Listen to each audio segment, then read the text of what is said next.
Hello and welcome back to GPSC learning વિદ્યાર્થી મિત્રો આજે આપણે આ વિડિયો લેક્ચરમાં આઈસ મેજિક વીક 16 એટલે કે તારીખ 17/4/2022 થી 23/4/2022 કરંટ અફેર્સની પીડીએફ સમજૂતીનો ભાગ 2 જોઈશું. So without a further due let's start the video. આજ રોજના સર્વપ્રથમ ટોપિકની વાત કરીએ તો દિવસ મહિમા છે 17 એપ્રિલ. શું છે આ દિવસે? તો કે વિશ્વ હિમોફિલિયા દિવસ છે. વર્લ્ડ ફેડરેશન ઓફ હિમોફિલિયા દ્વારા દર વર્ષે 17 એપ્રિલના રોજ વિશ્વ હિમોફિલિયા દિવસની ઉજવણી કરવામાં આવે છે. આ દિવસની ઉજવણીનો મુખ્ય ઉદ્દેશ્ય હિમોફિલિયા અને અન્ય વારસાગત રક્તસ્રાવ વિકૃતિઓ વિશે લોકોમાં જાગૃતિ લાવવાનો છે. હિમોફિલિયાની વાત કરવામાં આવે તો હિમોફિલિયા એ રક્તસ્રાવને લગતી એક આનુવંશિક બીમારી છે જેમાં લોહી ગંઠાઈ ન જવાની ક્ષમતા ગંભીર રીતે ઘટી જાય છે, જેથી નાની ઈજા પણ ગંભીર રક્તસ્રાવનું કારણ બની શકે છે. અહીંયા આપણે વર્લ્ડ ફેડરેશન ઓફ હિમોફિલિયાની સ્થાપનાની વાત કરવામાં આવે તો તેની સ્થાપના શ્રી ફ્રેન્ક સ્લોબેલ તેના દ્વારા કરવામાં આવી હતી. આથી શ્રી ફ્રેન્ક સ્લોબેલને જે જન્મદિવસ છે એ જન્મદિવસ કયો છે તો કે 17 એપ્રિલ. તેમના જન્મદિવસ નિમિત્તે આ દિવસની ઉજવણી કરવામાં આવે છે. આ વર્ષની વિશ્વ હિમોફિલિયા દિવસની થીમ છે access for all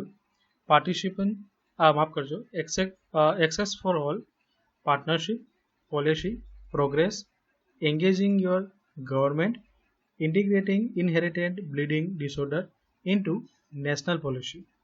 Again theme કહું છું, access for all, partnership, policy, progress, engaging your government, integrating inherited bleeding disorder into national policy છે. હવે પછીનો આપણે સેકન્ડ ટોપિકની વાત કરીશું. આરબીઆઈનો મોનિટરી પોલિસી રિપોર્ટ.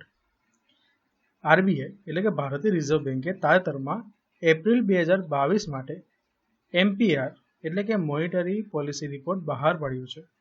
અહીંયા સતત 11મી વખત પોલિસી રેટ યથાવત રાખવામાં આવ્યા છે. રેપો રેટની વાત કરવામાં આવે તો રેપો રેટ 4% પર યથાવત છે, જ્યારે રિવર્સ રેપો રેટ 3.35% પર યથાવત છે. પછી જે માર્જિનલ સ્ટેન્ડિંગ ફેસિલિટી એમએસએફ હોય છે, જેને આપણે ગુજરાતીમાં શું કહીશું તો કે સીમાંત સ્થાયી સુવિધા, આ જે દર હોય છે આ દર અને બેંક દર આ બંનેને પણ 4.25%ના જે પૂર્વ નિર્ધારિત જે શું કહેવાય આંકડો હતો તેના પર યથાવત રાખવામાં આવ્યું છે. પછી અહીંયા આપેલું છે કે ક્રૂડ ઓઇલ અને કોમોડિટી એટલે કે વસ્તુઓના ભાવમાં વધારો તથા રશિયા યુક્રેન યુદ્ધની અસરને ધ્યાનમાં રાખીને આરબીઆઈએ જીડીપી વૃદ્ધિના અનુમાનને 7.8%થી ઘટાડીને 7.2% કર્યું છે. આ બાબત આપણા માટે ઇમ્પોર્ટન્ટ છે. કઈ બાબતોના કારણે આરબીઆઈએ 7.8%થી 2.5% જીડીપીના વૃદ્ધિ દરનું અનુમાન કર્યું છે તો કે બે બાબત છે. એક તો થઈ ક્રૂડ ઓઇલ અને કોમોડિટી વસ્તુના ભાવમાં વધારો અને બીજું છે રશિયા યુક્રેન વચ્ચેનું યુદ્ધ. આ બંનેને ધ્યાનમાં રાખીને આરબીઆઈએ ભારતના જીડીપી વૃદ્ધિ દરનો જે અનુમાન છે તે ઘટાડીને 7.8%થી 7.2% કર્યું છે. પછી અહીંયા આપેલું છે કે આરબીઆઈએ જાહેરાત કરી છે કે લોકો દેશભરની તમામ બેંકોમાં કાર્ડ વગર એટીએમમાંથી પૈસા ઉપાડી શકશે. ડિજિટલ ઇન્ડિયાને આગળ વધારવા માટેનું આ એક મહત્વપૂર્ણ પગલું છે. રિઝર્વ બેન્કે નાણાકીય વર્ષ 2022-23 માટે તેના ફુગાવોનું અનુમાન અગાઉના અંદાજિત 4.5%થી વધારીને 5.7% કર્યું છે. એટલે ફુગાવાનો જે અનુમાન હતો તે વધારીને કેટલો કર્યો છે તો કે 4.5થી 5.7% કર્યો છે. પછી એમાં આપ્યું છે કે જો કે તે રિઝર્વ બેન્કના 6%ના લક્ષ્યાંકના ઉપલા બોન્ડથી પણ નીચે છે. એટલે જે રિઝર્વ બેન્કની જે એક શું કહેવાય સેચ્યુરેશન પોઈન્ટ હોય છે તેનાથી તો નીચે જ છે. એ બાબત તમારે ધ્યાનમાં રાખવાની છે. હવે દરેક જે રેપો રેટ છે માફ કરજો દરેક જે પોલિસી રેટ છે તે અહીંયા આપેલા છે. એમાં રેપો રેટ આપ્યું છે 4%, રિવર્સ રેપો રેટ 3.35, એમએસએફ છે 4.25, બેંક રેટ 4.25 છે, સીઆરઆર છે 4% અને એસએલઆર છે 18%. આ બાબત તમારે ધ્યાનમાં રાખવાની છે કારણ કે આ પોલિસી રેટ છે એ ઇમ્પોર્ટન્ટ હોય છે ઇકોનોમી માટે. પછી આ ફેક્ટ આપેલા છે અથવા નોંધ આપેલી છે કે રિઝર્વ બેન્ક જે દરે અન્ય બેંકોને ધિરાણ કરે છે એટલે કે લોન આપે છે તે દરને શું કહીશું આપણે તો કે રેપો રેટ કહીશું. જ્યારે રિઝર્વ બેન્ક અન્ય બેંકો પાસેથી જે દરે ધિરાણ લે છે તે દરને આપણે શું કહીશું તો કે રિવર્સ રેપો રેટ. પછી સીઆરઆરનું ફૂલ ફોર્મ થશે કેશ રિઝર્વ રેશિયો, એસએલઆરનું થશે સ્ટેચ્યુટરી લિક્વિડિટી રેશિયો અને એમએસએફનું થશે માર્જિનલ સ્ટેન્ડિંગ ફેસિલિટી. હવે આપેલું છે મોનિટરી પોલિસી રિપોર્ટ. આરબીઆઈની મોનિટરી પોલિસીની કમિટી એટલે કે એમપીસી દ્વારા આ રિપોર્ટ પ્રકાશિત કરવામાં આવે છે. મોનેટરી પોલિસી એક એવી પ્રક્રિયા છે કે જેના દ્વારા દેશમાં ભાવની સ્થિરતા જાળવવા અને ઉચ્ચ આર્થિક વૃદ્ધિ હાંસલ કરવા માટે વ્યાજ દરના નિયંત્રણ દ્વારા અર્થતંત્રમાં નાણાંના પુરવઠાને નિયંત્રિત કરવામાં આવે છે. આ આખી જે લાઈન છે એ ખૂબ જ ઇમ્પોર્ટન્ટ છે. ફરીથી આપણે તેની વાત કરીએ તો જે મોનેટરી પોલિસી છે એક એવી પ્રક્રિયા છે. આ પ્રક્રિયામાં એવું કરવામાં આવે છે કે જે દેશમાં ભાવની સ્થિરતા હોય છે તેને જાળવવા અને તેની સાથે સાથે ઉચ્ચ આર્થિક વૃદ્ધિ હાંસલ કરવા માટે જે વ્યાજના દર હોય છે આ વ્યાજના દરના નિયંત્રણ દ્વારા અર્થતંત્રમાં નાણાંના પુરવઠાને નિયંત્રિત કરવામાં આવે છે. પછી આપેલું છે કે ભારતમાં મોનેટરી પોલિસીની સમીક્ષા માટે મોનેટરી પોલિસી કમિટીની રચના કરવામાં આવે છે. આરબીઆઈના ગવર્નર આ જે કમિટી હોય છે એમપીસી તેના અધ્યક્ષ હોય છે. હવે પછીનો ટોપિક છે દિવસ મહિનામાં 18 એપ્રિલ. શું હોય છે તો કે વિશ્વ વિરાસત દિવસ, વર્લ્ડ હેરિટેજ ડે. સમગ્ર વિશ્વમાં દર વર્ષે 18 એપ્રિલના રોજ આ દિવસની ઉજવણી કરવામાં આવે છે, જેનો મુખ્ય ઉદ્દેશ્ય માનવ સંસ્કૃતિ સાથે જોડાયેલા ઐતિહાસિક અને સાંસ્કૃતિક સ્થળોના સંરક્ષણ અંગે જાગૃતિ લાવવાનો છે. ઈસવીસન 1982માં international council on monuments and sites એટલે કે આઇકોમોસના જે નામની એક સંસ્થા છે તેમના દ્વારા 18 એપ્રિલના રોજ આ દિવસની ઉજવવાની દરખાસ્ત કરવામાં આવી હતી. આ અંતર્ગત 1983માં મળેલી યુનેસ્કોની 22મી સામાન્ય સભામાં આ દિવસની ઉજવણીને મંજૂરી આપવામાં આવી હતી. પ્રસ્તાવ કોના દ્વારા રજૂ કરવામાં આવ્યો હતો 1982માં તો કે international council of monuments and sites, અને 1983માં જે યુનેસ્કોની 22મી સામાન્ય સભા હતી તેમાં આ દિવસની ઉજવણી કરવા માટેની મંજૂરી આપવામાં આવી હતી. આ વર્ષના વર્લ્ડ હેરિટેજ દિવસની થીમની વાત કરવામાં આવે તો હેરિટેજ એન્ડ ક્લાઇમેટ છે. અગેન કહું છું 2022ના વર્લ્ડ હેરિટેજ ડેની થીમ છે હેરિટેજ એન્ડ ક્લાઇમેટ. નોંધ આપેલી છે. વર્લ્ડ હેરિટેજ ડેને international day for monuments and sites તરીકે પણ ઓળખવામાં આવે છે. યુનેસ્કોનું પૂરું નામ છે united nations educational, scientific and cultural organisation, અને તેનું વડું મથક ક્યાં આવેલું છે તો કે ફ્રાન્સના પેરિસ ખાતે આવેલું છે. હવે પછી આપણે વાત કરીશું નેક્સ્ટ ટોપિક વિશે. આ ટોપિક છે ભારતમાં અત્યંત ગરીબીમાં એટલે કે એક્સ્ટ્રીમ પોવર્ટીમાં 12.3% ઘટાડો. કોનો ડેટા છે તો કે વિશ્વ બેંકનો ડેટા છે. વર્લ્ડ બેંકે તાજેતરમાં એક રિપોર્ટ જાહેર કર્યો છે અને આ રિપોર્ટમાં જણાવવામાં આવ્યું છે કે ભારતમાં અત્યંત ગરીબીમાં વર્ષ 2011ની સરખામણીમાં વર્ષ 2019માં 12.3%નો ઘટાડો થયો છે. ગરીબીનો આંકડો 2011માં 22.5%થી ઘટીને 2019માં 10.2% થયો છે. આ ડેટા ઇમ્પોર્ટન્ટ છે, યાદ રાખજો. વર્લ્ડ બેંકના પોલિસી રિસર્ચ વર્કિંગ પેપર મુજબ શહેરી વિસ્તાર કરતાં ગ્રામીણ વિસ્તારોમાં ગરીબીમાં ઘટાડો વધુ હતો. આ પણ એક ઇમ્પોર્ટન્ટ બાબત છે. વર્ષ 2011થી 2019 દરમિયાન ગ્રામીણ ગરીબીમાં 14.7% અને શહેરી ગરીબીમાં 7.9%નો ઘટાડો થયો છે. આ અભ્યાસ મુજબ નાના અને સીમાંત ખેડૂતોની ઉચ્ચ આવકમાં વધારો થયો છે. નાના અને સીમાંત ખેડૂતોની આવકમાં 2013 અને 2019ના સર્વેક્ષણ વચ્ચે 10%નો વધારો થયો છે, જ્યારે મોટા ખેડૂતોની વાસ્તવિક આવકમાં 2%નો વધારો થયો છે. હવે આપણે આ રિપોર્ટની તો વાત કરી, પણ આ રિપોર્ટ બહાર પાડનાર સંસ્થાની વાત કરી લઈએ, એટલે કે વર્લ્ડ બેંકની વાત કરી લઈએ. તો વર્લ્ડ બેંક એ સંયુક્ત રાષ્ટ્ર એટલે કે યુનાઇટેડ નેશનની એક વિશિષ્ટ સંસ્થા છે. તેનો મુખ્ય ઉદ્દેશ્ય વિશ્વમાં ગરીબીનું પ્રમાણ ઘટાડવું, આંતરરાષ્ટ્રીય રોકાણમાં વધારો કરવો અને વિશ્વને આર્થિક રીતે પ્રગતિશીલ બનાવવાનો છે. તેનું વડું મથક ક્યાં આવેલું છે તો કે અમેરિકાના વોશિંગ્ટન ડીસી ખાતે આવેલું છે. તેની સ્થાપના અમેરિકામાં બ્રેટન વુડ સંમેલન દરમિયાન જુલાઈ 1944માં થઈ હતી અને તેનું ધ્યેય વાક્ય છે working for a world free of poverty. Again કહું છું, વર્લ્ડ બેંકનું મોટો એટલે કે ધ્યેય વાક્ય છે working for a world free of poverty. નોંધ આપેલી છે. વર્લ્ડ બેંકના પ્રથમ અધ્યક્ષ હતા યુજેન મેયર અને વર્તમાન અધ્યક્ષ છે ડેવિડ માલ્પસ. વિદ્યાર્થી મિત્રો, હવે આપણે વધીએ આગળના ટોપિક તરફ, અને આ ટોપિક છે યુક્રેને રશિયાને આતંકવાદના રાજ્ય પ્રાયોજક તરીકે નિયુક્ત કરવા વિનંતી કરી. યુક્રેનના રાષ્ટ્રપતિ શ્રી વ્લોદિમીર ઝેલેન્સ્કીએ અમેરિકાના રાષ્ટ્રપતિ શ્રી જો બાઇડનને રશિયાને આતંકવાદના રાજ્ય પ્રાયોજક તરીકે નિયુક્ત કરવા વિનંતી કરી છે. તેના પરિણામે યુએસ માટે ઉપલબ્ધ રશિયા સામેના તમામ સખત પ્રતિબંધો લાદવામાં આવશે. હવે અહીંયા વાત કરી છે કે આતંકવાદના રાજ્ય પ્રાયોજકનો અર્થ શું થાય છે. તો આ ટેગ હેઠળ અમેરિકાના વિદેશ મંત્રી પાસે આંતરરાષ્ટ્રીય આતંકવાદના કૃત્યો માટે વારંવાર સમર્થન આપતા દેશોને આતંકવાદના રાજ્ય પ્રાયોજક તરીકે નિયુક્ત કરવાની સત્તા છે. એટલે કોની પાસે છે? તો કે અમેરિકાના વિદેશ મંત્રી પાસે આવી સત્તા છે. આ યાદીમાં સામેલ દેશો પર અમેરિકા 4 પ્રકારના પ્રતિબંધો લાદી શકે છે. આ 4 કયા કયા પ્રકારો છે એ અહીંયા આપેલું છે. તેમાંનું પ્રથમ છે કે અમેરિકન વિદેશી સહાય પર પ્રતિબંધ. બીજું આપેલું છે સંરક્ષણ નિકાસ અને વેચાણ પર પ્રતિબંધ. ત્રીજું છે દ્વિઉપયોગી માલની નિકાસ પર પ્રતિબંધ. અને ચોથું છે વિવિધ નાણાકીય અને અન્ય પ્રતિબંધ. હવે આ જે ટેગ છે આતંકવાદના રાજ્ય પ્રાયોજકનો, આ ટેગ હેઠળ તે દેશો અને વ્યક્તિઓ પર પ્રતિબંધો લાદવામાં આવી શકે છે જે નિર્દિષ્ટ દેશો સાથે વેપાર કરે છે. પછી આ યાદીમાં સામેલ દેશોની વાત કરવામાં આવે તો આતંકવાદના રાજ્ય પ્રાયોજકની યાદીમાં અત્યાર સુધીમાં 4 દેશોનો સમાવેશ થાય છે. પ્રથમ છે સિરિયા, જેણે 29 ડિસેમ્બર 1979ના રોજ નિયુક્ત કરવામાં આવ્યું. પછી ઈરાન છે, જેને 19 જાન્યુઆરી 1984ના રોજ નિયુક્ત કરવામાં આવ્યું. પછી ઉત્તર કોરિયા છે. ઉત્તર કોરિયાને 20 નવેમ્બર 2017ના રોજ નિયુક્ત કરવામાં આવ્યું. અને પછી છે ક્યુબા.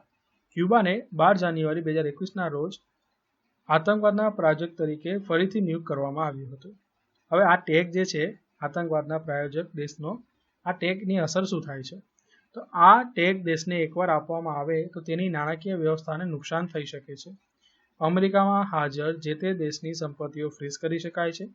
અમેરિકા તે દેશ દ્વારા વિશ્વ બેંક અથવા ઇન્ટરનેશનલ મોનેટરી ફંડ પાસેથી લોન મેળવવાના પ્રયાસોને પણ વીટો કરી શકે છે. નિર્દેશિત દેશ સાથે વ્યાપાર કરવાનું ચાલુ રાખનાર કોઈપણ દેશ સામે અમેરિકા કોઈપણ આર્થિક પગલાં લઈ શકે છે. હવે પછીનો ટોપિક છે દિવસ મહિમામાં 19 એપ્રિલ. શું છે આ દિવસે? તો કે વિશ્વ યકૃત દિવસ. દર વર્ષે ઉજવાય છે 19 એપ્રિલના રોજ. અને તેની ઉજવણી કરવાનો મુખ્ય ઉદ્દેશ્ય માનવ શરીરમાં યકૃત અને તેના મહત્વ વિશે જાગૃતિ લાવવાનો છે. યકૃત માનવ શરીરને સ્વસ્થ રાખવા માટે ડિટોક્સિફિકેશન અને પાચન સહિત વિવિધ જટિલ કાર્યો કરે છે. નોંધનીય છે કે યકૃત માનવ શરીરનું બીજું સૌથી મોટું અંગ છે અને પાચન તંત્રમાં મહત્વપૂર્ણ ભૂમિકા ભજવે છે. યકૃત મુખ્યત્વે માનવ શરીરમાં ચેપી રોગોનો સામનો કરવા, બ્લડ શુગરને નિયંત્રિત કરવા, શરીરમાંથી ઝેર દૂર કરવા, કોલેસ્ટ્રોલના સ્તરને નિયંત્રિત કરવા અને લોહીના ગંઠાઈ જવા માટે મદદ કરે છે. હવે પછીના ટોપિકની વાત કરીએ તો શ્રીલંકામાં આર્થિક કટોકટી, economic crisis in Sri Lanka. Balance of payment એટલે કે બીઓપી, જેને આપણે ગુજરાતીમાં બાકી રહેલું નાણું, આ જે સ્થિતિ હોય છે ની ગંભીર સમસ્યાના કારણે તાજેતરમાં શ્રીલંકાની અર્થવ્યવસ્થા સંકટમાં છે. તેના વિદેશી હુંડિયામણની અનામત ઝડપથી ઘટી રહી છે અને દેશ માટે જરૂરી વપરાશની વસ્તુઓની આયાત કરવી મુશ્કેલ બની રહી છે. શ્રીલંકાની વર્તમાન આર્થિક કટોકટી તેના આર્થિક માળખામાં ઐતિહાસિક અસંતુલન, IMFની લોનની શરતો અને સરમુખત્યારશાહી શાસકોની ગેરમાર્ગે દોરેલી નીતિઓનું પરિણામ છે. શ્રીલંકામાં કટોકટીનું કારણની વાત કરીએ તો જ્યારે શ્રીલંકા વર્ષ 2009માં 26 વર્ષના ગૃહયુદ્ધમાંથી બહાર આવ્યું ત્યારે તેની યુદ્ધ પછીની જીડીપી વૃદ્ધિ 2012 સુધી દર વર્ષે 8.9%ના યોગ્ય સ્તરે રહી હતી. પરંતુ વૈશ્વિક કોમોડિટીના ભાવમાં ઘટાડો, નિકાસમાં મંદી અને આયાતમાં વધારા સાથે તેનો સરેરાશ જીડીપી વૃદ્ધિ દર 2013થી લગભગ અડધો થઈ ગયો છે. ગૃહયુદ્ધ દરમિયાન શ્રીલંકાની બજેટ ખાદ્ય ઊંચી હતી અને 2008ની વૈશ્વિક નાણાકીય કટોકટીએ તેના વિદેશી હુંડિયામણના ભંડારને ઘટાડ્યો હતો, જેના કારણે શ્રીલંકાને IMF પાસેથી $2.6 મિલિયન ની લોન લેવાની ફરજ પડી. વર્ષ 2016માં શ્રીલંકાએ ફરી એકવાર 1.5 મિલિયનની લોન માટે IMFનો સંપર્ક કર્યો હતો, પરંતુ IMFની શરતોએ શ્રીલંકાની સ્થિતિ વધુ ખરાબ કરી હતી. હવે તાજેતરની આર્થિક સ્થિતિની વાત કરવામાં આવે તો એપ્રિલ 2019માં જે શ્રીલંકાનું કોલંબો છે, આ કોલંબોના વિવિધ ચર્ચોમાં ઈસ્ટર બોમ્બ ધડાકામાં 253 લોકોના મૃત્યુ થયા હતા, જેના પરિણામે શ્રીલંકામાં પ્રવાસીઓની સંખ્યામાં તીવ્ર ઘટાડો થયો હતો, જેના કારણે તેના વિદેશી વિનિમય અનામત પર અસર પડી હતી. વર્ષ 2019માં સત્તામાં આવેલી શ્રી ગોટાબાયા રાજપક્ષેની સરકારે તેના ચૂંટણી પ્રચારમાં ખેડૂતો માટે ઓછા કર દરો અને વ્યાપક રાહતોનું વચન આપ્યું હતું. આ ગેરવ્યાજબી વચનોની ઝડપી પરિપૂર્ણતાએ સમસ્યામાં વધારો કર્યો હતો. વર્ષ 2020માં ઉદ્ભવેલી કોવિડ-19 મહામારીએ આ પરિસ્થિતિને વધુ ખરાબ બનાવી હતી. નીચેની સમસ્યાઓને કારણે કોવિડ-19 મહામારી દરમિયાન પરિસ્થિતિ વધુ ખરાબ બની હતી, જેમાંનું પ્રથમ હતું ચા, રબર, મસાલા અને કાપડની નિકાસને નુકસાન. બીજું છે પ્રવાસીઓનું આગમન અને આવકમાં વધુ ઘટાડો થયો.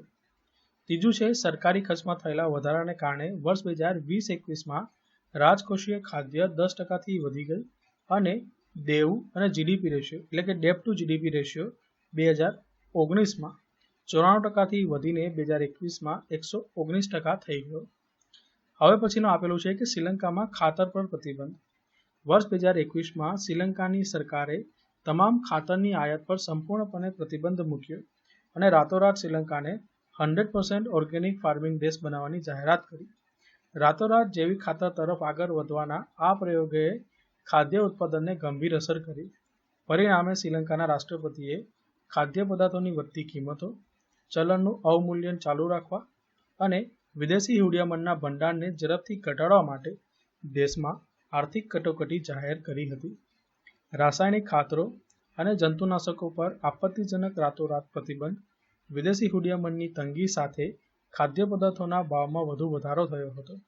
મોંઘવારીનું સ્તર હાલમાં 15% કરતાં વધી ગયું છે અને સરેરાશ 17.5% રહેવાનો અંદાજ છે, જેણે લાખો ગરીબ શ્રીલંકાના લોકોને ગંભીર મુશ્કેલીની સ્થિતિ હોય છે તેમાં પહોંચાડ્યા છે.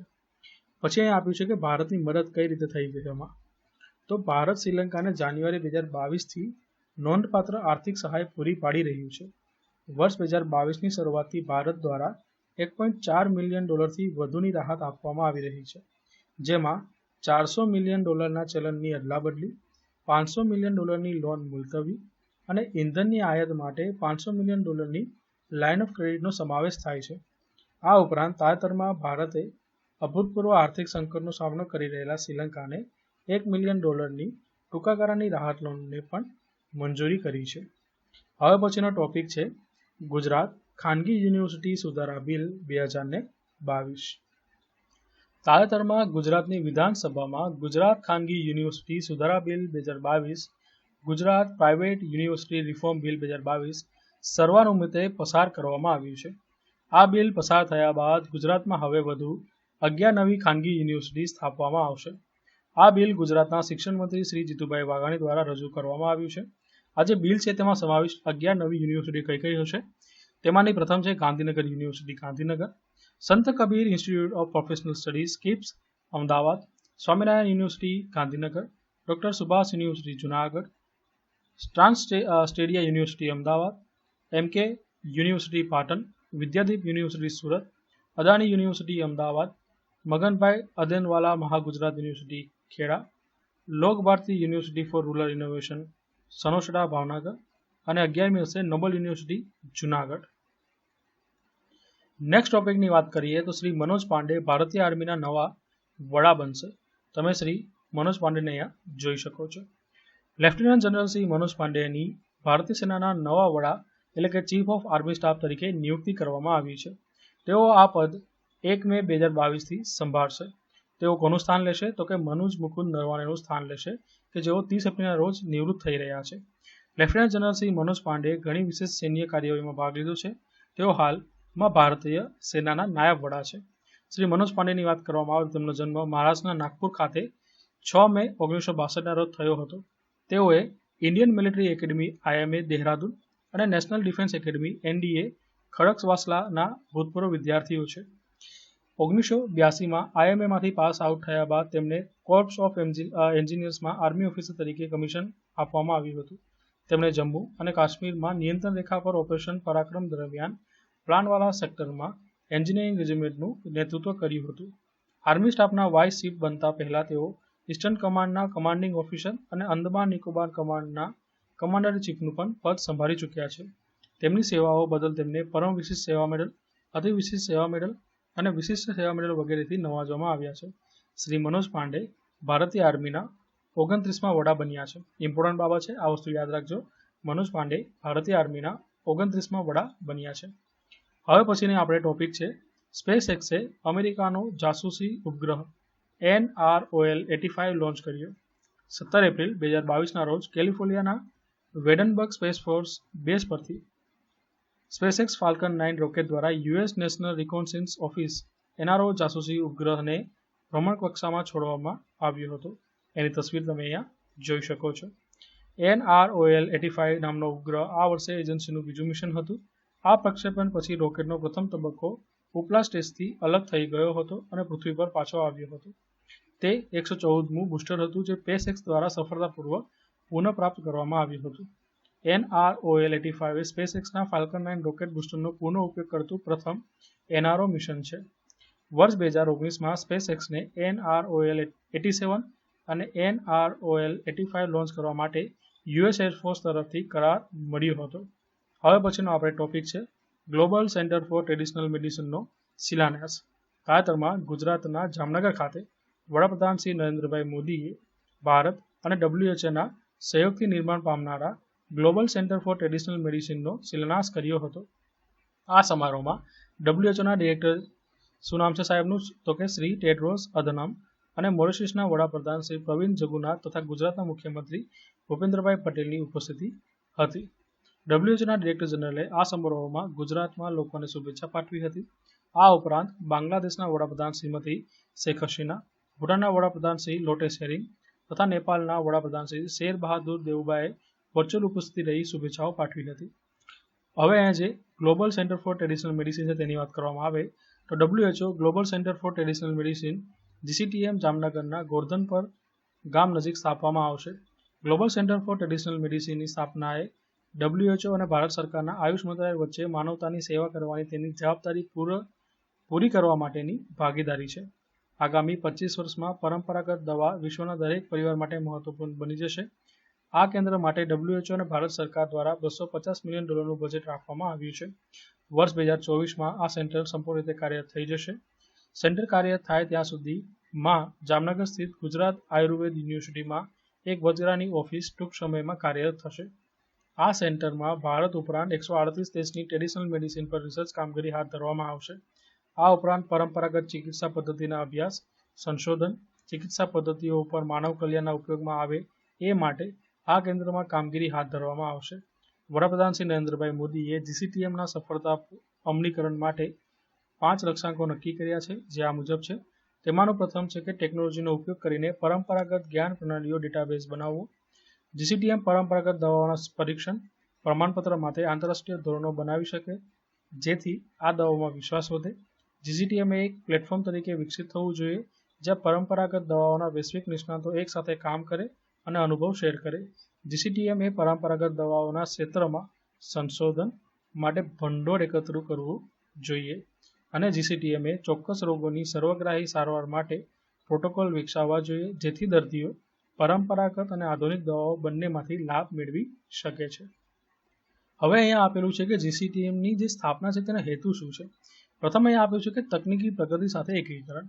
આ સેન્ટરનો ઉદ્દેશ્ય પરંપરાગત દવાઓની સંભવિતતાને તકનીકી પ્રગતિ અને પુરાવા આધારિત સંશોધન સાથે એકીકૃત કરવાનો છે. પછી બીજું આપેલું છે કે નીતિઓ અને ધોરણો નિર્ધારિત કરવા. તે પરંપરાગત તબીબી ઉત્પાદનો પર નીતિઓ અને ધોરણો નક્કી કરવા તેમજ દેશોને વ્યાપક, સલામત અને ઉચ્ચ ગુણવત્તાવાળી આરોગ્ય સંભાળ સિસ્ટમ બનાવવામાં મદદ કરશે. પછી આપેલું છે અહીંયા કે WHOની રણનીતિને લાગુ કરવા માટેના પ્રયત્નને સમર્થન. તે WHOની પરંપરાગત ચિકિત્સા રણનીતિ 2014-23ના અમલીકરણના પ્રયાસોને સમર્થન આપશે. તેનો હેતુ સાર્વત્રિક આરોગ્ય કવરેજના ધ્યેયને આગળ વધારવામાં પરંપરાગત દવાઓની ભૂમિકાને મજબૂત કરવા નીતિઓ અને કાર્ય યોજનાઓ વિકસાવવામાં રાષ્ટ્રોને ટેકો આપવાનો છે. WHOના અંદાજ મુજબ વિશ્વની 80% વસ્તી પરંપરાગત દવાઓનો ઉપયોગ કરે છે. 4 મુખ્ય વ્યૂહાત્મક ક્ષેત્રો પર ધ્યાન કેન્દ્રિત કરવું. આ 4 મુખ્ય વ્યૂહાત્મક ક્ષેત્રોમાં પુરાવા અને શિક્ષણ, ડેટા અને વિશ્લેષણ, સ્થિરતા અને સમાનતા તથા વૈશ્વિક આરોગ્યમાં પરંપરાગત દવાના યોગદાનને શ્રેષ્ઠ બનાવવા માટે નવીનતા અને ટેકનોલોજીનો સમાવેશ થાય છે. પછી અહીંયા આપેલું છે પરંપરાગત દવાઓ. ટ્રેડિશનલ મેડિસિન એટલે કે પરંપરાગત દવાઓને સ્વદેશી અથવા લોકલ દવા તરીકે પણ ઓળખવામાં આવે છે. WHO અનુસાર પરંપરાગત દવા એ જ્ઞાન, કૌશલ્ય અને વ્યવહારોનો કુલ સરવાળો છે, જેનો સ્વદેશી અને વિવિધ સંસ્કૃતિઓએ સ્વાસ્થ્ય જાળવવા અને શારીરિક અને માનસિક બીમારીઓને રોકવા તથા નિદાન અને સારવાર માટે સમયાંતરે ઉપયોગ કર્યો છે. ભારતમાં તેને ઘણીવાર યોગ, આયુર્વેદ અને સિદ્ધ જેવી પ્રથાઓ અને ઉપચાર પદ્ધતિઓના સંદર્ભમાં વ્યાખ્યાયિત કરવામાં આવે છે. જૈવ વિવિધતા અને ટકાઉ સંરક્ષણની જરૂર છે, કારણ કે આજે માન્ય ફાર્માસ્યુટિકલ ઉત્પાદનોમાંથી લગભગ 40% કુદરતી પદાર્થોમાંથી મેળવવામાં આવે છે. ઉદાહરણ તરીકે, એસ્પિરિનની શોધ વિલો વૃક્ષની છાલનો ઉપયોગ કરીને પરંપરાગત દવા યોગ પર આધારિત હતી. આ ઉપરાંત જંગલી રતાળના છોડના મૂળમાંથી ગર્ભનિરોધક ગોળી વિકસાવવામાં આવી હતી. આગળનો ટોપિક છે દિવસ મહિમામાં 21 એપ્રિલ. શું છે આ દિવસે? તો કે નેશનલ સિવિલ સર્વિસ ડે.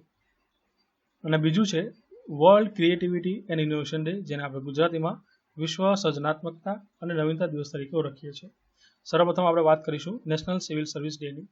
ભારતમાં નાગરિક સેવા સાથે સંકળાયેલા અધિકારીઓના કાર્ય અને પ્રયત્નોને પ્રોત્સાહન આપવા અને તેને બિરદાવવા માટે દર વર્ષે 21 એપ્રિલના રોજ નેશનલ સિવિલ સર્વિસ ડેની ઉજવણી કરવામાં આવે છે.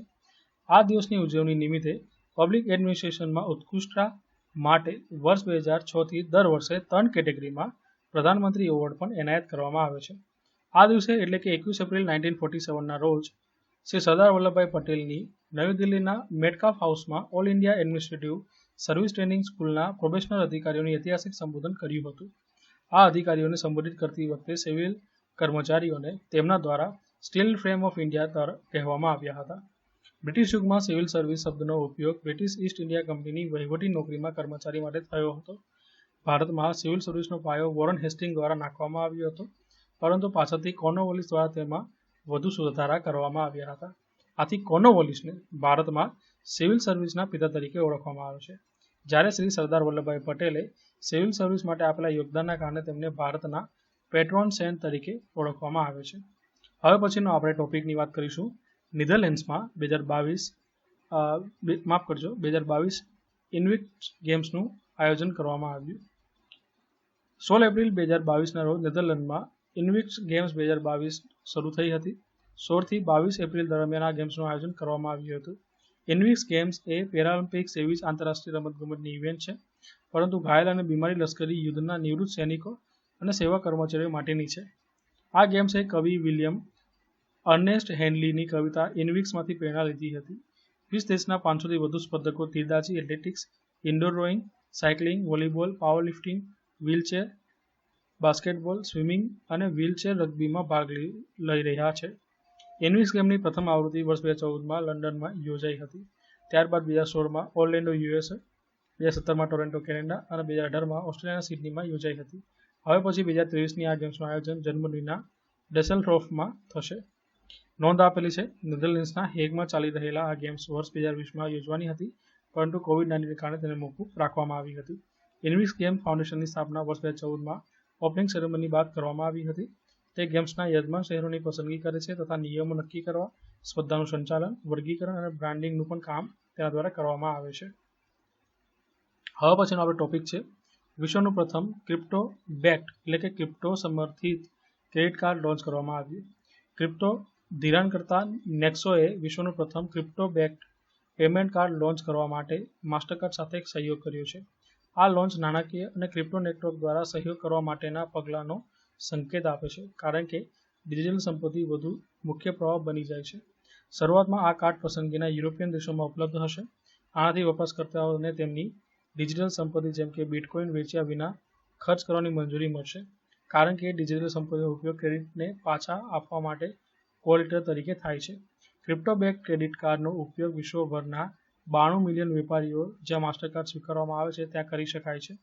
આ કાર્ડ દ્વારા રોકાણકારો તેમની પાસે રહેલી ક્રિપ્ટો સંપત્તિના મૂલ્યના 90% સુધી ખર્ચ કરી શકશે. હવે પછીનો ટોપિક છે દિવસ મહિમામાં 22 એપ્રિલ વર્લ્ડ અર્થ ડે એટલે કે વિશ્વ પૃથ્વી દિવસ. પર્યાવરણના સંરક્ષણના સમર્થન માટે સમગ્ર વિશ્વમાં દર વર્ષે આ દિવસના રોજ વિશ્વ પૃથ્વી દિવસની ઉજવણી કરવામાં આવે છે અને તેનો પ્રારંભ 1970થી થયો હતો. આ વર્ષે એટલે કે 2022માં તેની 52મી વર્ષગાંઠની ઉજવણી કરવામાં આવી છે. વિશ્વ પૃથ્વી દિવસની ઉજવણીનો પ્રારંભ શ્રી જેરાલ્ડ નેલ્સન નામના અમેરિકાના સેનેટર દ્વારા પર્યાવરણ શિક્ષણના રૂપમાં કરવામાં આવ્યો હતો. વર્ષ 2009માં સંયુક્ત રાષ્ટ્રે 22 એપ્રિલને આંતરરાષ્ટ્રીય માતૃપૃથ્વી દિવસ ઇન્ટરનેશનલ મધર અર્થ ડે તરીકે ઉજવવાની જાહેરાત કરી હતી. આ વર્ષ એટલે કે 2022ની વિશ્વ પૃથ્વી દિવસની થીમ શું છે? Invest in our planet. Again કહું છું, આ વર્ષની એટલે કે 2022ની વિશ્વ પૃથ્વી દિવસની થીમ છે ઇન્વેસ્ટ ઇન અવર પ્લાનેટ. નોંધ આપેલી છે. સમગ્ર વિશ્વમાં દર વર્ષે 22 એપ્રિલ વર્લ્ડ અર્થ ડે અથવા ઇન્ટરનેશનલ મધર અર્થ ડે તરીકે ઉજવવામાં આવે છે. સમગ્ર વિશ્વમાં 22 એપ્રિલ પૃથ્વી દિવસ તરીકે ઉજવાય છે, જ્યારે અમેરિકામાં તેને વૃક્ષ દિવસ તરીકે ઉજવવામાં આવે છે. 22 એપ્રિલ 2016ને વિશ્વ પૃથ્વી દિવસના રોજ વિશ્વના કુલ 122 દેશો દ્વારા પર્યાવરણ સંરક્ષણ માટે ઐતિહાસિક પેરિસ સમજૂતી પર હસ્તાક્ષર કરવામાં આવ્યા હતા. હવે પછીનો ટોપિક છે ગુરુ તેગ બહાદુર. વડાપ્રધાન શ્રી નરેન્દ્ર મોદીએ શીખ ધર્મના ગુરુ તેગ બહાદુરની 400મી જન્મ જયંતિ એટલે કે પ્રકાશ પર્વના અવસરે લાલ કિલ્લા પરથી દેશને સંબોધન કર્યું હતું. આ સાથે વડાપ્રધાન નરેન્દ્રભાઈ મોદી દ્વારા સૂર્યાસ્ત પછી લાલ કિલ્લા પરથી ભાષણ આપનારા દેશના પ્રથમ વડાપ્રધાન બન્યા છે. આ પ્રસંગે 400 રાગીઓ એટલે કે શીખ સંગીતકારોએ શબ્દ કીર્તન કર્યું હતું. આ પ્રસંગે વડાપ્રધાન શ્રી નરેન્દ્રભાઈ મોદીએ સ્મારક સિક્કો અને ટપાલ ટિકિટ પણ બહાર પાડી હતી. નોંધ આપેલી છે. સ્વાતંત્ર્ય દિવસ સિવાય આવું બીજી વાર બન્યું છે જ્યારે વડાપ્રધાનએ લાલ કિલ્લા પરથી ભાષણ આપ્યું હોય. પછી છે કે 21 ઓક્ટોબર 2018ના રોજ ભારતના વડાપ્રધાન શ્રી નરેન્દ્રભાઈ મોદીએ આઝાદ હિન્દ સરકારની સ્થાપનાના 75 વર્ષનો જે પ્રસંગ હતો ત્યારે લાલ કિલ્લા પર તિરંગો લહેરાવ્યો હતો, પરંતુ આ પ્રસંગે તેમને સવારે 9 વાગે સંબોધન કર્યું હતું. હવે વાત કરીએ ગુરુ તેગ બહાદુરની. શીખ ધર્મના 9મા ગુરુ શ્રી તેગ બહાદુરનો જન્મ 21 એપ્રિલ 1621ના રોજ અમૃતસરમાં થયો હતો. તેમના પિતા ગુરુ ગોવિંદસિંહ અને માતા નાનકી હતા. તેમના પિતા ગુરુ ગોવિંદસિંહ શીખ ધર્મના 6ઠ્ઠા ગુરુ હતા. શ્રી તેગ બહાદુરને તેમના તપસ્વી સ્વભાવને કારણે ત્યાગમલ તરીકે પણ ઓળખવામાં આવતા હતા. તેમણે તેમનું પ્રારંભિક બાળપણ ભાઈ ગુરુદાસના આશ્રય હેઠળ અમૃતસરમાં વિતાવ્યું હતું. તેમણે શ્રી તેગ બહાદુરને ગુરુમુખી, હિન્દી, સંસ્કૃત અને ભારતીય ધાર્મિક દર્શન શીખવ્યું હતું. જ્યારે બાબા બુદ્ધે તેમને તલવારબાજી, તીરંદાજી અને ઘોડેસવારીની તાલીમ આપી હતી. જ્યારે તેઓ 13 વર્ષના હતા ત્યારે તેમને મુગલ સરદાર સામેની લડાઈમાં પોતાને પ્રતિષ્ઠિત કર્યા હતા. તેમની રચનાને પવિત્ર ગ્રંથ ગુરુ ગ્રંથ સાહિબમાં 116 કાવ્યાત્મક સૂત્રોના રૂપમાં સમાવવામાં આવી છે. તેઓ ઉત્કૃષ્ટ પ્રવાસી પણ હતા અને સમગ્ર ભારતીય ઉપખંડમાં પ્રચાર કેન્દ્રો સ્થાપવામાં મહત્વની ભૂમિકા ભજવી હતી. આવા જ એક મિશન દરમિયાન તેમણે પંજાબમાં ચક નનકી શહેરની સ્થાપના કરી હતી, જે પાછળથી પંજાબના આનંદપુર સાહિબનો ભાગ બની ગયું હતું. મુગલ શાસક ઔરંગઝેબના આદેશ પર 1675માં દિલ્હીમાં તેમની હત્યા કરવામાં આવી હતી. હવે પછીનો ટોપિક છે સ્કોર્પિયન ક્લાસની 6ઠ્ઠી સબમરીન INS વાક્ષી લોન્ચ. 20 એપ્રિલ 2022ના રોજ પ્રોજેક્ટ 15B હેઠળ બનેલી સ્કોર્પિયન ક્લાસની 6ઠ્ઠી સબમરીન INS વાક્ષીને લોન્ચ કરવામાં આવી છે. આ સબમરીનનું જે નિર્માણ છે તે મુંબઈની મઝગાંવ ડોક શિપબિલ્ડર્સ લિમિટેડ દ્વારા મેક ઇન ઇન્ડિયા પ્રોજેક્ટ અંતર્ગત કરવામાં આવ્યું છે. INS વાક્ષી એટલે સ્કોર્પિયન ક્લાસ અથવા તો વર્ગ કે શ્રેણીની 6ઠ્ઠી અને છેલ્લી સબમરીન છે. સ્કોર્પિયન ક્લાસમાં કુલ 6 સબમરીનનો સમાવેશ થાય છે. આ 6 સબમરીનના નિર્માણ માટે ભારત અને ફ્રાન્સ વચ્ચે કરાર થયા હતા. આ કરાર મુજબ 6 સબમરીનનું નિર્માણ ભારતમાં મઝગાંવ ડોક શિપબિલ્ડર્સ લિમિટેડમાં થશે અને આ માટેની નિર્માણ ટેકનોલોજી ફ્રાન્સની નેવલ ગ્રુપ નામની કંપની દ્વારા ઉપલબ્ધ કરાવવામાં આવશે. પ્રોજેક્ટ 75 હેઠળ આવરી લેવામાં આવેલી સ્કોર્પિયન વર્ગની submarine diesel electric propulsion system દ્વારા સંચાલિત છે. સ્કોર્પિયન ક્લાસની તમામ સબમરીન કોઈપણ આધુનિક સબમરીન દ્વારા કરવામાં આવતા તમામ કાર્યો કરવા સક્ષમ છે, જેમાં એન્ટી સરફેસ તથા એન્ટી સબમરીન યુદ્ધ ક્ષમતાનો સમાવેશ થાય છે. અહીંયા આપેલું છે કોષ્ટકમાં સ્કોર્પિયન ક્લાસની સબમરીનો. એમાંની પ્રથમ હતી INS કલવરી. લોન્ચિંગ થયું 2015માં. નૌકાદળમાં સામેલ થઈ 14 ડિસેમ્બર 2017ના રોજ અને સ્ટેટસ શું છે તો કે કાર્યરત છે. INS ખંડેરી 12 જાન્યુઆરી 2017ના રોજ લોન્ચ થઈ. 28 સપ્ટેમ્બર 2019ના રોજ નૌકાદળમાં સમાવેશ થયો અને હાલમાં કાર્યરત છે. INS કરંજ 31 જાન્યુઆરી 2018ના રોજ લોન્ચ. 10 માર્ચ 2021ના રોજ નૌકાદળમાં સમાવેશ કાર્યરત. INS વેલા 6 મે 2019ના રોજ લોન્ચ થઈ. નવેમ્બર 2021માં નૌકાદળમાં સમાવેશ થયો અને હાલમાં કાર્યરત છે. પછી INS વાગીર 12 નવેમ્બર 2020ના રોજ લોન્ચ થઈ અને હાલમાં સી ટ્રાયલ એટલે કે સમુદ્રમાં ટ્રાયલમાં છે. અને INS વાગસીર જે છે તે 20 એપ્રિલ 2022ના રોજ લોન્ચિંગ જ થયું છે, તેના હજુ સી ટ્રાયલ બાકી છે. હવે નોંધ આપેલી છે INS વાગસીરનું નામ હિન્દ મહાસાગરની ઊંડા દરિયાઈ શિકારી પ્રજાતિ સેનફિશના નામ પરથી રાખવામાં આવ્યું છે. વાગસીર એ ડીઝલ એટેક સબમરીન છે. તે દરિયામાં દુશ્મનની દેખરેખથી બચવા માટે બનાવવામાં આવ્યું છે. તે C-303 anti torpedo counter measure system સાથે ફિટ છે. ટોર્પિડોની જગ્યાએ તે 18 ટોર્પિડો અથવા એક્ઝોસેટ એન્ટી-શિપ મિસાઇલો અથવા 30 માઇલ્સને પણ વહન કરી શકે છે. MDLની વાત કરવામાં આવે તો મઝગાટ ડોક શિપ બિલ્ડર્સ લિમિટેડ અથવા તો MDL એ ભારતની જાહેર ક્ષેત્રની મુખ્ય જહાજ નિર્માણ કંપની છે.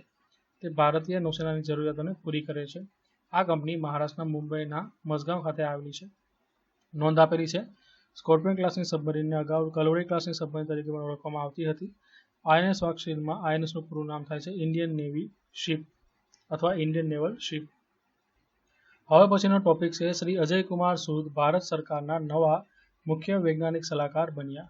તેમની તસવીર તમે અહીંયા જોઈ શકો છો. પ્રસિદ્ધ ભૌતિકશાસ્ત્રી શ્રી અજયકુમાર સૂદને કેન્દ્ર સરકારના મુખ્ય વૈજ્ઞાનિક સલાહકાર તરીકે નિયુક્ત કરવામાં આવ્યા છે. શ્રી અજયકુમાર સૂદની નિમણૂકની કેબિનેટની નિમણૂક સમિતિએ મંજૂરી આપી છે. તેમને આ પદ પર 3 વર્ષ માટે નિમણૂક કરવામાં આવ્યા છે. તેઓ ગ્રાફીન પરના તેમના કામ માટે જાણીતા છે. આ ઉપરાંત તેઓ ઇન્ડિયન ઇન્સ્ટિટ્યૂટ ઓફ સાયન્સ બેંગ્લોરમાં ભૌતિકશાસ્ત્રના પ્રોફેસર છે. તેઓ મુખ્ય વૈજ્ઞાનિક સલાહકાર તરીકે શ્રી કે વિજય રાઘવનું સ્થાન લેશે. વર્ષ 2018માં શ્રી કે વિજય રાઘવને મુખ્ય વૈજ્ઞાનિક સલાહકાર તરીકે નિયુક્ત કરવામાં આવ્યા હતા. તેમણે રસી અને ઔષધ વિકાસ ટાસ્ક ફોર્સની આગેવાની તેમજ મહામારીના સંચાલનમાં મહત્વની ભૂમિકા ભજવી હતી. તેમનો કાર્યકાળ 2021માં સમાપ્ત થયો હતો, પરંતુ તેમને એક્સટેન્શન આપવામાં આવ્યું હતું. નોંધ અહીંયા આપેલી છે. નવેમ્બર 1999માં ભારત સરકાર દ્વારા મુખ્ય વૈજ્ઞાનિક સલાહકારની ઓફિસની સ્થાપના કરવામાં આવી હતી.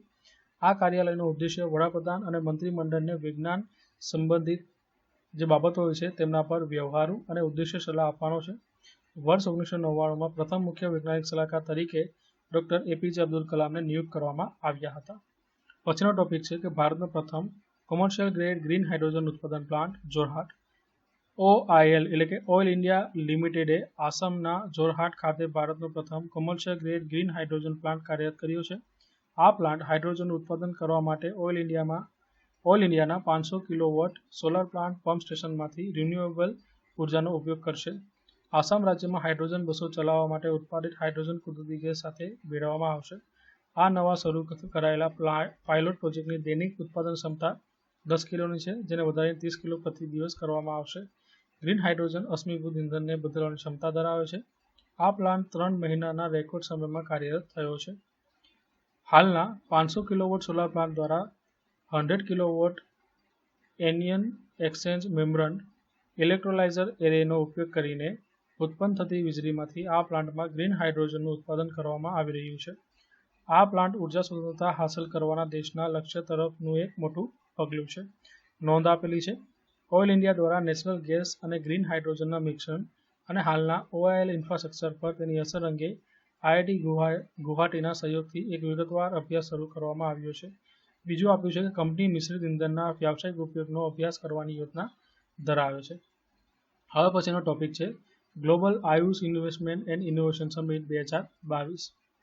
તાજેતરમાં વડાપ્રધાન શ્રી નરેન્દ્રભાઈ મોદીએ ગાંધીનગરમાં global Ayush investment and innovation summit 2022નું ઉદ્ઘાટન કર્યું છે. આ 3 દિવસીય આયુષ ગ્લોબલ સમિટમાં ઉદ્યોગ સાહસિકો, ઉદ્યોગો, સ્ટાર્ટઅપ અને અન્ય હિતધારકો સાથે વાર્તાલાપ કરવામાં આવ્યો હતો. આ ઉપરાંત તેઓને આયુષમાં નવીનતા માટે રોકાણ વધારવા પ્રોત્સાહિત કરવામાં આવ્યા હતા. આ પ્રસંગે વડાપ્રધાન શ્રી નરેન્દ્રભાઈ મોદીએ જણાવ્યું હતું કે વર્ષ 2014માં આયુષ ક્ષેત્ર એટલે કે બજાર $3 બિલિયન ઓછું હતું, જે આજે વધીને $18 બિલિયન થઈ ગયું છે. આ ઉપરાંત આયુષ ઉપચારનો લાભ લેવા ઈચ્છતા વિદેશી નાગરિકો માટે બીજી મોટી પહેલની જાહેરાત કરવામાં આવી હતી. આ અંતર્ગત ભારત ટૂંક સમયમાં વિશેષ આયુષ વિઝા શ્રેણી રજૂ કરશે. વર્તમાન યુગને યુનિકોર્ન યુગ ગણાવતા વડાપ્રધાનશ્રીએ જણાવ્યું હતું કે 2022માં જ ભારતમાંથી અત્યાર સુધીમાં 14 સ્ટાર્ટઅપ કંપનીઝ યુનિકોર્ન ક્લબમાં જોડાયા છે. આ ઉપરાંત શ્રી નરેન્દ્રભાઈ મોદીએ પ્રોફેસર આયુષ્માન બુકનું વિમોચન પણ કર્યું હતું. નોંધનીય છે કે આ ઉદ્ઘાટન સમારોહમાં WHOના ડાયરેક્ટર જનરલ શ્રી ટેડ્રોસ અધનમ, મોરિશસના વડાપ્રધાન શ્રી પ્રવિણ જુગનાથ, ગુજરાતના મુખ્યમંત્રી ભૂપેન્દ્રભાઈ પટેલ અને કેન્દ્રીય આયુષ મંત્રી શ્રી સર્બાનંદ સોનોવાલ ઉપસ્થિત રહ્યા હતા. નોંધ આપેલી છે કે FSSAIએ તાજેતરમાં તેના નિયમોમાં આયુષ આહાર નામની નવી શ્રેણી જાહેરાત કરી છે. અને બીજું અહીંયા આપેલું છે કે આનાથી હર્બલ ન્યુટ્રિશનલ સપ્લિમેન્ટ્સના ઉત્પાદકોને મોટા પ્રમાણમાં સુવિધા મળશે અને આ જ રીતે એક આયુષ માર્ગ પણ બનાવવામાં આવનાર છે. સો વિદ્યાર્થી મિત્રો, વીક 16ના પીડીએફ સમજૂતીનો ભાગ 2 પૂર્ણ કરીએ. મળી આવતા વિડીયો લેક્ચરમાં, ત્યાં સુધી કીપ લર્નિંગ અને ગોડ બ્લેસ યુ ઓલ.